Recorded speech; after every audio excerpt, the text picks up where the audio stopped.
नमस्कार साथियों, सार्थक पहल बदलाव हमसे में पुनः एक बार आप लोगों का स्वागत है। और राष्ट्रीय आंदोलन के तहत हम पढ़ रहे थे अभी नेहरू रिपोर्ट। आज हमें पढ़ना है नेहरू रिपोर्ट। इससे पहले हमने साइमन कमीशन पढ़ा था कि 1919 के भारत शासन अधिनियम की समीक्षा करने के लिए 10 वर्ष बाद इसका गठन होना था, लेकिन ब्रिटेन में चुनाव होने के कारण 1927 में साइमन कमीशन का गठन कर दिया गया। इसमें 7 सदस्य अंग्रेज थे और जिन समस्याओं पर इनको विचार करना था, भारतीयों को इनसे न्याय की जरा से भी उम्मीद नहीं, इसलिए भारतीयों द्वारा इसका विरोध किया गया। पंजाब में जो है, लाहौर में जो है, साइमन कमीशन का विरोध लाला लाजपत राय कर रहे थे और वहां पर लाठीचार्ज हुआ और कुछ दिनों के बाद में अक्टूबर में लाठीचार्ज हुआ। 30 अक्टूबर को लाठीचार्ज हुआ था और नवंबर में इनकी मृत्यु हो गई। 17 नवंबर को इनकी मृत्यु हो गई। ठीक। साइमन कमीशन ने 1930 में अपनी रिपोर्ट दी और उसमें बोला था कि प्रांतों में उत्तरदायी सरकार की स्थापना की जाए। अब हम पढ़ेंगे नेहरू रिपोर्ट। नेहरू रिपोर्ट, नेहरू का मतलब होता है यहाँ पर पंडित मोतीलाल नेहरू। पंडित मोतीलाल नेहरू। तो कांग्रेस ने साइमन कमीशन का विरोध किया था, ये हमने पढ़ लिया।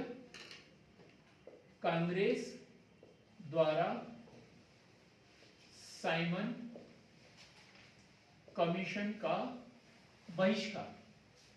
ठीक, हमने देखा कि टी प्रकाशम के अध्यक्षता में 1927 में कांग्रेस का वार्षिक अधिवेशन मद्रास में हुआ था और वहां उन्होंने साइमन कमीशन के बहिष्कार का निर्णय लिया। फिर उन्होंने अलग अलग समितियां बनाई कि कलकत्ता से सुभाष चंद्र बोस इसका विरोध करेंगे, लखनऊ से पंडित जवाहरलाल नेहरू विरोध करेंगे और पंजाब से लाहौर से जो है लाला लाजपत राय इसका विरोध करेंगे। कांग्रेस ने साइमन कमीशन के बहिष्कार का विरोध किया। अब भारत सचिव, ये नाम याद रखना है हमें। भारत सचिव थे उस समय Lord Birkenhead. Lord Birkenhead, Lord Birkenhead. Lord Birkenhead उन्होंने बोला, भारतीयों को चेतावनी दी कि खुद का संविधान बनाओ जो सबको मान्य हो। क्या चेतावनी दी? खुद का संविधान बनाओ ने भारतीयों को चेतावनी चेतावनी दी। क्या? खुद का संविधान बनाओ जो सबको मान्य हो। मतलब भारतीयों से ये बोला कि स्वयं ही अपना संविधान बना लो, जितने भी राजनीतिक दल है जो सबको मान्य हो, जिसका कोई विरोध न हो। और इसमें जो दल थे उस समय, महत्वपूर्ण जो दल थे, तो उसमें मुस्लिम लीग, अखिल भारतीय हिंदू महासभा, कांग्रेस, ये सब उसमें थे। फरवरी 1928 की एक घटना। फरवरी 1928 क्या हुआ?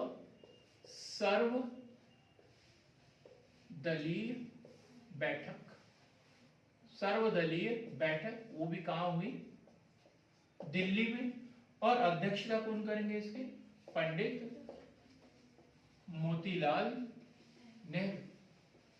सर्वदलीय बैठक की अध्यक्षता किसने की? पंडित मोतीलाल नेहरू ने। क्योंकि उन्हें चेतावनी क्या मिली थी? स्वयं का ऐसा संविधान बनाओ जो सबको मान्य हो। और ये चेतावनी किसने दी थी? भारत सचिव लॉर्ड बर्केनहेड ने। और भारतीयों ने इस चेतावनी को स्वीकार किया। लेकिन चुपचाप से कोई संविधान बना लेते तो सबको मान्य नहीं होता। तो इसलिए सभी दलों से विचार विमर्श करने के लिए फरवरी 1928 में सर्वदलीय बैठक का आयोजन दिल्ली में किया और उसकी अध्यक्षता पंडित मोतीलाल नेहरू ने की। इसके सदस्य देखें तो सदस्यों में सुभाष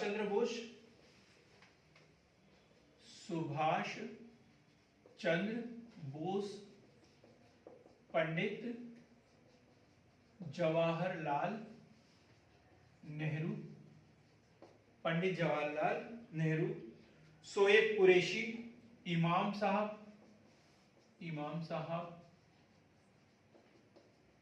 शोएब कुरैशी, पटेल, ये नई पीढ़ी के लोग, सुभाष चंद्र बोस, जवाहरलाल नेहरू, सरदार वल्लभ भाई पटेल, ये नई पीढ़ी के लोग थे। तो इन सभी ने इसमें सदस्यता थी, ये सब उसमें शामिल थे। 11 मई 1928, 11 मई 1928 दूसरी बैठक। जब पहली बैठक में सभी ने सहमति व्यक्त की तो दूसरी बैठक हुई, और दूसरी बैठक में भी ये बात आई कि भाई आपको क्या क्या चाहिए सब बताओ। सभी दलों ने अपनी अपनी बातें वहां पर रखी, सभी दलों ने वहां पर अपनी अपनी बातें रखी, लेकिन मुस्लिम लीग और हिंदू महासभा ये दोनों उनसे सहमत नहीं हुए। पहले भी सहमत नहीं थे और शायद बाद में भी दिक्कत देंगे। कौन से दो दल? हिंदू महासभा और मुस्लिम लीग। 28 अगस्त 1928, 28 अगस्त 1928 नेहरू रिपोर्ट प्रस्तुत की गई। ये डेट याद रखना है, नेहरू रिपोर्ट कब? 28 अगस्त 1928। अब उसमें क्या क्या प्रावधान थे, ये महत्वपूर्ण क्वेश्चन है, प्री के लिए भी, मेंस के लिए भी, सभी एग्जाम के लिए महत्वपूर्ण क्वेश्चन है। और इसमें जैसे ही नेहरू रिपोर्ट आता है तो हमारे सामने पंडित जवाहरलाल नेहरू का नाम भी आ जाता है, लेकिन जवाहरलाल नेहरू नहीं, यहाँ कौन है? पंडित मोतीलाल नेहरू। अब क्या बातें की गई थी? भारत को डोमिनियन स्टेट का दर्जा दिया जाए, भारत को डोमिनियन स्टेट मतलब अधिराज्य, अधिराज्य का दर्जा दिया जाए, मतलब हम खुद अपनी सरकार बनाए, सब कुछ अधिराज्य डोमिनियन स्टेट का दर्जा दिया जाए। केंद्र में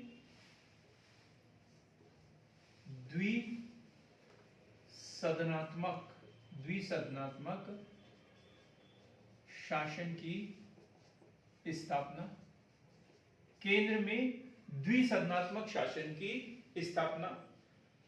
उत्तरदायी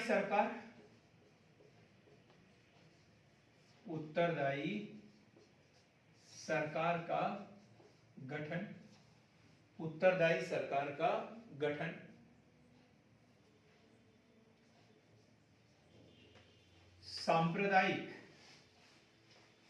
सांप्रदायिक आधार पर निर्वाचन की मांग अस्वीकार। यही एक बात थी जिसके आधार पर मुस्लिम लीग नेहरू रिपोर्ट से असंतुष्ट हो गई, क्योंकि उनको तो मिला था सांप्रदायिक निर्वाचन। कांग्रेस ने भी इसे स्वीकार किया था कब? 1916 में लखनऊ समझौते के तहत कांग्रेस ने स्वीकार कर लिया था। और अब क्या बोल रहे हैं कि इस मांग को अस्वीकार कर दो। तो मुस्लिम लीग तो वहां बैठे बैठे ही अलग होने का निर्णय उसने कर लिया कि अब हम इसका समर्थन नहीं करेंगे।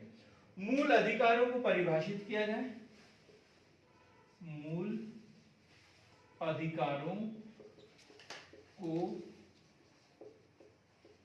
परिभाषित किया जाए। और यदि भारत में मूल अधिकारों की, हाँ जी, अच्छा चलो इतना कंप्लीट कर देते हैं, फिर हम दूसरा प्रयास करेंगे, ठीक है? अभी थोड़ा सा बर्दाश्त कर लीजिए। मूल अधिकारों को परिभाषित किया जाए। तो मूल अधिकार भारत में, अब देखो मूल अधिकार पता है, संविधान के भाग 3 में अनुच्छेद 12 से लेकर 35 तक, 12 से लेकर 35 तक ये मूल अधिकार है। लेकिन सर्वप्रथम इसकी धारणा कब आई? भारतीय संविधान में, नेहरू रिपोर्ट में 1928 में।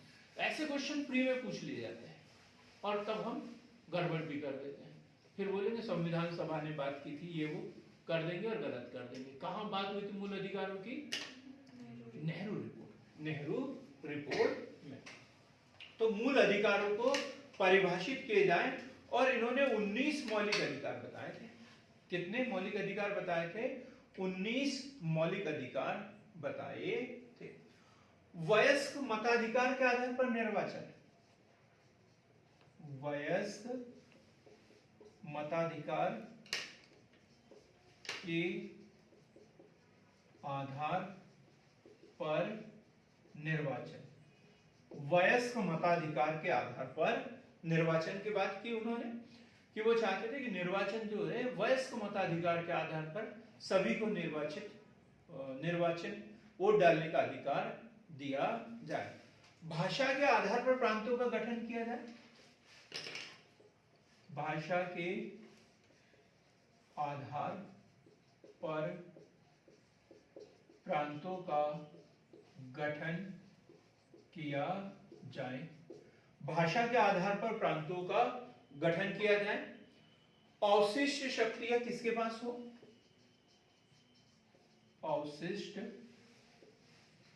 शक्तियां केंद्र के पास, केंद्र के पास, अवशिष्ट शक्तियां केंद्र के पास।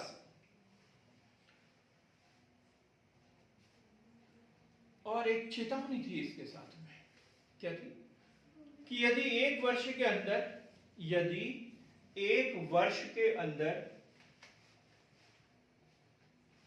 डोमिनियन